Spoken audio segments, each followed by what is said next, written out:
I don't know. We begin with fierce new reaction to how the Obama administration is handling that mass beheading of ISIS, or 21 Egyptian Coptic Christians by ISIS, I should say. This as day 3 as a White House summit gets underway, countering what the administration calls violent extremism. ISIS releasing the video of those beheadings on Sunday. The White House also issuing a statement saying, quote, "The United States condemns the despicable and cowardly murder of 21 Egyptian citizens in Libya by ISIS-affiliated terrorists." That's right, citizens. The administration, for some reason, does not call them Christians and refers to the Islamic fighters as, quote, ISIS-affiliated terrorists. Omissions that sparked this reaction from Fox News contributors George Will and Charles Krauthammer. At this point, it's beyond burlesque.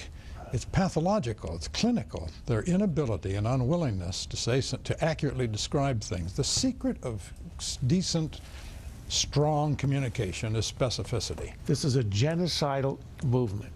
You kill Christians, you kill Jews, you kill Yazidis, but you may, in certain circumstances, enslave them.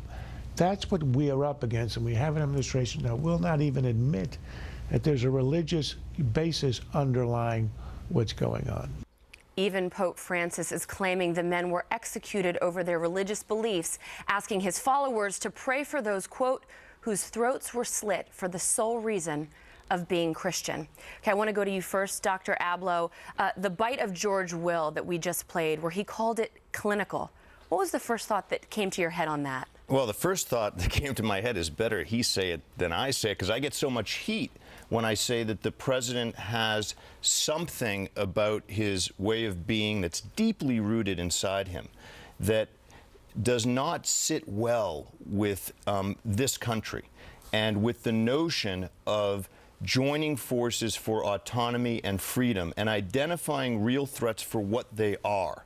There's something deeply ingrained in our president that can't embrace America as a force for good in the world, as a leader for good. And I've said it again and again, and now it's coming home to roost. Dr. Ablow, is that, okay, some people have said that the president is delusional, that he doesn't understand the threat.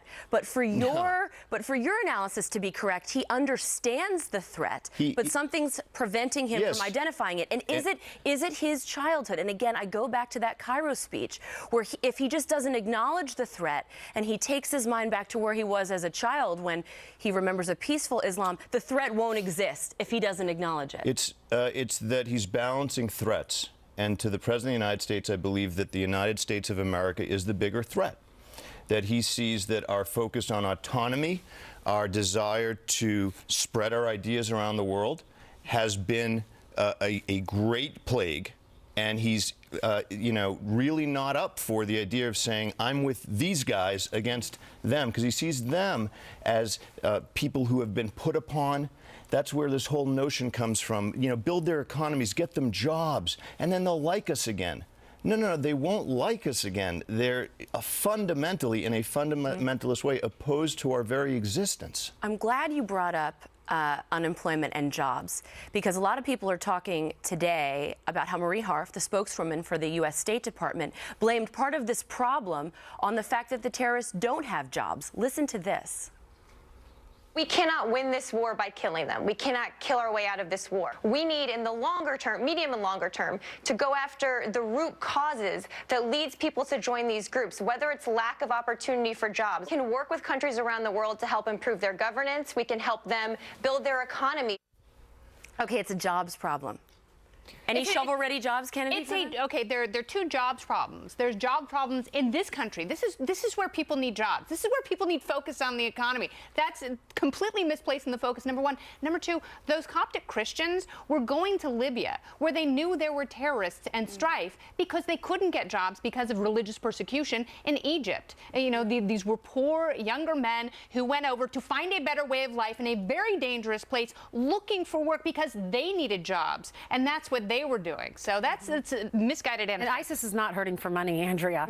ISIS is, the black market on oil, they're making up to $3 million a day on selling oil in the black market. So they're not hurting for jobs. It's not about jobs. It's not about poor families. I was proud of Chris Matthews for actually going up against her when she gave that answer, because he pushed back and he said, we're going to be dealing with poor families and jobs for the rest of eternity, or until eternity. And so I was glad that he at least stood up. Rachel, that excuse, there's so many things wrong with what she said that we're supposed to go fix their problems. And historically, take Hamas as an example. Hamas doesn't want to work. These are terrorist organizations that could go out and get jobs, and they don't. They just perpetuate this cycle of terrorism. So what was the State Department trying to say? Well, first of all, to be fair, remember the Bush administration did used to say that the part of the problem was endemic to the economy and lack of opportunity for young people in the Middle East. So that narrative was started, I believe, under the Bush administration. I think what we're seeing now is that this Islamic cult or theology that ISIS has is metastasized. And I think it's really wrong for us to focus on that. And I think, finally, the Pope has come out and called this what it is. And let's remember, he's not very bellicose. There are Christians, Catholics like myself, who have been waiting for the Pope to actually call out. The persecution of Christians has been going on for several years, and we have been knowing about this and waiting for him to say something. Yeah. Why can't this administration just say the truth? And I think when you said malignancy, that seems very apt, because a physician may think of lots of factors that led to the development of a malignancy, but once there's one, you got to treat it. And that might mean surgery, which means we have to go and stop these people, frankly, by killing them. Not an attractive thing to do, no joy in it. But a surgeon will tell you, look, if we've got to take off the leg, we're not going to talk about nutrition right now. Yeah, but exactly. Or the surgeon has to treat it and not the architect. And we are not the surgeons in this case. We are not the oncologists. Well, not for jobs, not when you're talking about the economy. Right. No, I would say the surgery is to remove these folks from existence, because frankly, it's as simple as this. If someone wants to kill my children and that's their intent, I'm going to go kill them. That's it. Right. That's the arithmetic. Well, to her point, she said we can't just kill them alone. There's other things that we can do, right? We can bomb their oil fields. We can start to hurt them and cripple them economically. But this whole theory about words. So the Pope weighed in on this, Ainsley. We've seen others weigh in on this. And you also hear people say, well, if more imams and people from the moderate Muslim community would speak out against it, it would solve it. I don't believe that this problem can be fixed by words or a PR campaign. Right. It's just like if you have a problem with your child or a problem in your relationship, you've got to find out the root of that problem. Well, we've got to find out what is the root, what's causing them to do this. It's religion. And I feel like our president is not saying that. I don't know if he's scared that he's going to antagonize Muslims, the moderate Muslims, but he's got to go to the root of this problem if we want to try to win this war. And if it is about religion, is there any way, do we go in and just kill them? Because you can't change their minds. I think what's scary you can't change their minds. What's scary is now we're hearing that part of the president's quote-unquote strategy, if you want to call it that, is a Twitter war, not a real war. There's this whole social media campaign that they want to talk about. I'm so confused. I have little kids who have, they watch the news, they see ISIS, and they go, why don't we just kill them? And, it seems like even little kids get that. Can I bring up what Rachel was saying when she's talking about the social media campaign, Kennedy? One of the things that the White House said that they would be doing to fight back on this is using Twitter. And this is a White House that had the hashtag, bring our girls home, which again, I thought was well-intentioned but doesn't really matter.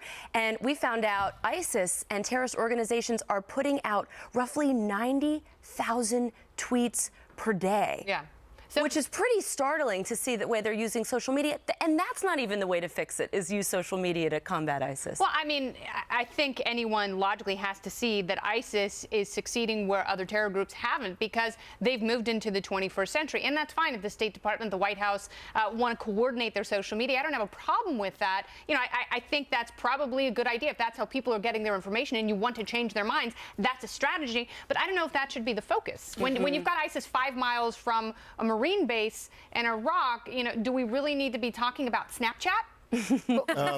And one thing about these extremists, these terrorists, is that they're not confused right? We're a little confused about our Facebook profiles, our real selves. Should we fight this with Twitter? Should we put boots on the ground? They're not confused. They may be using social media to advance the beheadings, right? And their cause of taking over the world.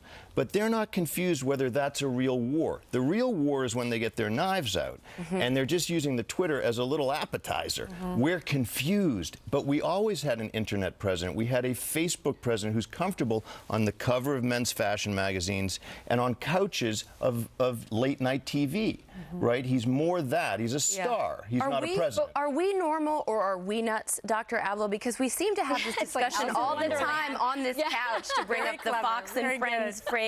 But we keep asking ourselves, when will the White House do this? When will the White House say Islam? When will the White House wake up to the threat? When will the White House start to fight back? I mean, and Ainsley, today the question is, why won't the White House say the word Christian? I mean, we're asking the same question over and over, which I think Dr. Avlo can help me out on this, but is this the definition of insanity? Are we nuts?